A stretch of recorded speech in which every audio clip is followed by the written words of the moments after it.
தேர்தல் நடந்து முடிந்து அதோட முடிவுகள் அறிவிக்கப்பட்ட சூடே இன்னும் அடங்காத நிலையில விக்கிரவாண்டி சட்டமன்ற தொகுதியில இடைத்தேர்தல் அடுத்த மாதம் தமிழ்நாடு சந்திக்க இருக்கு.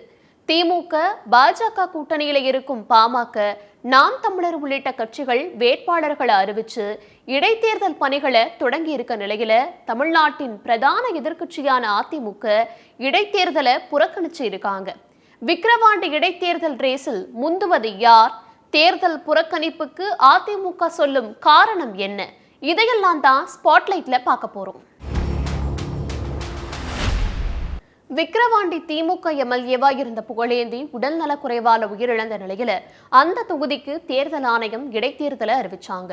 இந்த இடைத்தேர்தலுக்கான வாக்குப்பதிவு ஜூலை 10ஆம் தேதி நடைபெற்று அதற்கான முடிவுகள் ஜூலை 13ஆம் தேதி அறிவிக்கப்பட இருக்கு. திமுக சார்பில் அன்னியூர் சிவாவும், பாஜக கூட்டணியில பாமக சார்பில் சி அன்புமணியும், நாம் தமிழர் கட்சி சார்பில் தர்மபுரி மக்களவை தொகுதியில போட்டியிட்டு தோல்வியடைந்த அபிநயாவும் களமிறக்கப்பட்டு இருக்காங்க. இந்த இடைத்தேர்தலில் ஆளும் கட்சியான திமுக தன்னோட அதிகாரத்தையும் பண பலத்தையும் பயன்படுத்துவாங்கன்னும் தேர்தல் சுதந்திரமாவும் நியாயமாவும் நடக்காதுன்னு சொல்லி விக்கிரவாண்டி இடைத்தேர்தலை பிரதான எதிர்க்கட்சியான அதிமுக புறக்கணிச்சு இருக்காங்க. அதிமுகவோட இந்த புறக்கணிப்பு முடிவு பல்வேறு விமர்சனங்களுக்கு வழிவகுத்திருக்கு.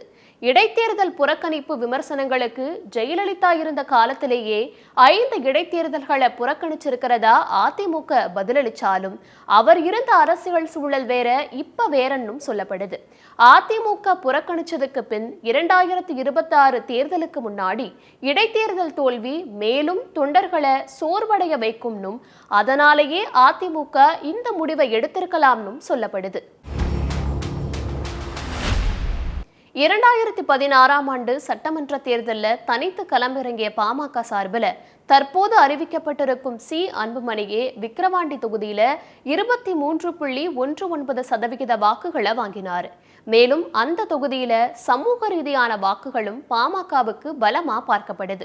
மக்களவை தேர்தலில் 40க்கு 40 வெற்றி பெற்ற உற்சாகத்துல விக்கிரவாண்டி இடைத்தேர்தலை சந்திக்கும் திமுக அதிகப்படியான வாக்கு வித்தியாசத்துல வெற்றி பெறணும் அப்படிங்கிற நோக்கத்துல களமிறங்குறாங்க. 8% மேல் வாக்குகள் வாங்கி அங்கீகாரம் பெற்ற அரசியல் கட்சியா தன்னோட முதல் தேர்தலை சந்திக்குது நாம் தமிழர். இடைத்தேர்தல் ரேஸ்ல இருந்து விலகி இருக்கும் அதிமுகவோட வாக்குகள் யார் பக்கம் போகுங்கிற கேள்வி எழுப்பப்படுது. தமிழ்நாட்டை பொறுத்தவரை இடைத்தேர்தல் என்றாலே ஆளும் கட்சி தான் வெற்றி பெறும் அப்படிங்கிற நிலைமை பல ஆண்டுகளா நீடிச்சு வருது. இதுல சில விதி விலக்குகளும் இருக்கு. வழக்கம் போல இடைத்தேர்தல்ல ஆளும் கட்சியே வெற்றி பெறும் நிலை தமிழ்நாட்டில் நீடிக்குமா?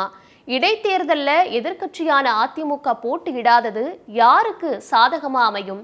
இந்த கேள்விகளுக்கெல்லாம் விடை ஜூலை 13ஆம் தேதி வெளியாகும் இடைத்தேர்தல் முடிவுகள்ல தெரிய வரும்.